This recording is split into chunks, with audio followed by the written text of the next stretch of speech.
Cube Radio. Cube Radio. Cube Radio. En direct à LCN. On va rejoindre Richard Martineau à Cube Radio. Salut Richard. Salut Jean-François, je te parlais hier des cégepiens qui faisaient beaucoup de fautes, une faute aux 5 mots par exemple. Et écoute, moi ça m'étonne parce qu'on est des grands lecteurs au Québec, on lit beaucoup, écoute, on lit toutes sortes d'affaires, de la littérature suédoise comme le catalogue Ikea par exemple, on lit aussi des autobiographies de personnages historiques là, qui ont fait le Québec moderne, là, comme l'autobiographie de Marie-Chantal Toupin, celle de Little Beaver, celle d'Olivier Primo aussi, le propriétaire du Beach Club. Tu sais, des gens qui ont fait l'histoire du Québec. Et on lit aussi beaucoup de poètes. Moi, ma poétesse préférée, je vais te le dire, c'est Marie-Lou. Il y en a même un poème que je connais par cœur, que je vais te dire, c'est « Mettez une pincée de sel dans vos vermicelles, mettez votre four à 3,50, privilégier une cuisson lente. » C'est beau, c'est beau. C'est beau. Je l'ai fait apprendre à mon fils, puis c'est un grand fan de cette poétesse aussi. Donc, on lit beaucoup. Comment ça se fait qu'on fait des erreurs comme ça? Je le sais pas. T'es un tantinet moqueur et ironique ce matin. Je te reconnais pas, Richard. C'est tellement pas ton genre. Hey, on sourit, mais la prochaine histoire est vraiment pas drôle. Et je connais personnellement, pour lui avoir parlé plusieurs fois, la dame qui dénonce ça. Sa mère a été assassinée. Le gars s'en est tiré avec un homicide involontaire et il est déjà sorti de prison. Écoute, partout à travers le monde, tu vas dans le désert du Sahara, tu vas dans des montagnes en Afghanistan, tu vas à l'île aux Fesses à côté de Drummondville, 6 plus 6 égale 12.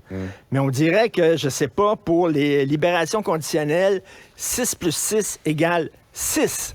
Alors, cet homme-là qu'on voit qui a étranglé sa conjointe a eu 12 ans de prison. Il était condamné à 12 ans de prison.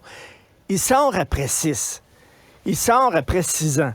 Est-ce qu'il a eu des remords? Écoute, il a dit, oui, mais écoute, je l'ai étranglé dans un blackout. Je me rendais pas compte de ce que je faisais. Et il a dit aussi, si ça s'était passé le jour, parce que je me suis chicané avec ma conjointe, et si ça s'était passé le jour, je serais sorti dehors, puis j'aurais respiré, j'aurais pris de l'air, puis je me serais calmé. Mais ça s'est passé la nuit. La nuit, tu sors pas dehors, donc écoute, je l'ai tué.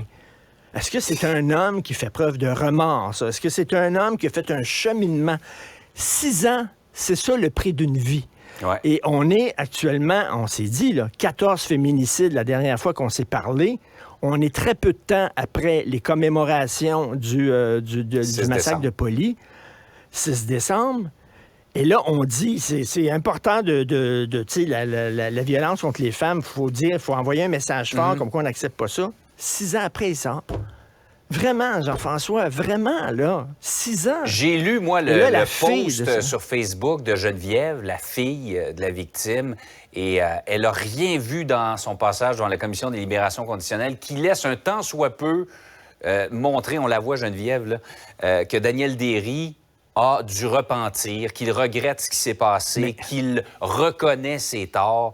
C'est vraiment troublant. Mais qu'est-ce qui se passe à la Commission des libérations conditionnelles? On en parle à chaque semaine, Jean-François. Chaque semaine, il y a des histoires comme ça. Souviens-toi, Yves Thériault, le journaliste, a écrit il y a plusieurs années un livre qui s'intitulait « Tout le monde dehors », qui était une charge à fond de train contre la libération conditionnelle. Et j'ai parlé à Yves récemment, puis il me dit qu'il pense peut-être à faire une deuxième partie à ce livre-là. Il y aurait de la matière. Parce que... Bien, il y a de la matière. 6 ans, c'est ça que ça coûte pour tuer une personne. Quand même. Au Québec. Dans un autre ordre d'idée, la firme McKinsey, qui a fait parler d'elle pendant la pandémie, qui a été associée aux décisions du gouvernement, là, elle a un contrat assez généreux d'abord, d'ailleurs de la part de la Caisse de dépôt. Écoute, là, attends une minute. Là, la firme McKinsey, on lui a donné 1,7 million de dollars pour qu'elle fasse partie du processus décisionnel lors de la campagne de vaccination. Ils se sont impliqués dans la campagne de vaccination. Le ministère de l'Économie, Pierre Fitzgibbon, a donné un contrat pour qu'elle puisse participer, cette firme-là, au plan de relance économique post-pandémique. Hydro-Québec lui a donné 27 contrats à cette firme-là pour 4,9 millions de dollars. Hydro-Québec. Et là, c'est la Caisse de dépôt qui a fait... Écoute, ils sont partout présents. Aux États-Unis, ils ont aidé, ils ont conseillé des fabricants de cigarettes, ils ont conseillé les grandes compagnies pharmaceutiques, ils ont conseillé les régimes en Chine, le régime en Russie. Je veux dire, ils sont bons en santé, en économie, en campagne de vaccination, en pharmaceutique. Hey, j'aimerais ça être bon de même dans tout, moi. Ils sont partout. Écoute, là, tu regardes une photo, tu te dis, c'est qui le gars en blanc à côté du directeur de McKinsey? Et c'est le pape. Ah oui, c'est lui. Les McKinsey sont partout. Moi, je dis, donnons-leur la province. S'ils sont si bons que ça, on leur donne littéralement les clés de la province, on leur donne un contrat à McKinsey, gérer tout dans la province. Là. Écoute, là, on signe un contrat pour 2 ans. Dans 2 ans, on va regarder votre performance. Si effectivement vous êtes bon, on va reconduire le contrat. Non, mais peut-être ça coûterait moins cher que d'avoir un gouvernement qui gaspille notre argent à gauche, à droite. S'ils sont si bons que ça, écoute, ils sont vraiment partout. C'est assez particulier quand même. Et pourquoi on a autant de fonctionnaires dans notre fonction publique si on remet tout ça dans les mains d'entreprises privées? En tout cas, bref, McKinsey sont extrêmement partout. Peut-être qu'ils pourraient, s'occuper des hôpitaux et on ne donnerait pas à un homme qui est mourant des pâtes avec du jus de tomate. Peut-être que c'était McKinsey. C'est épouvantable, ça. Peut-être que McKinsey s'arrangerait pour mieux nourrir nos patients. En tout cas, c'est une compagnie bon client, très en tout cas, présente. de McKinsey, ça, c'est certain. Hey, Richard, passe une bonne journée. Mettez votre four à 350, privilégiez une cuisson lente. Ça va nous rester dans la tête toute la journée. C'est comme la musique. Oui. Salut. Cube Radio.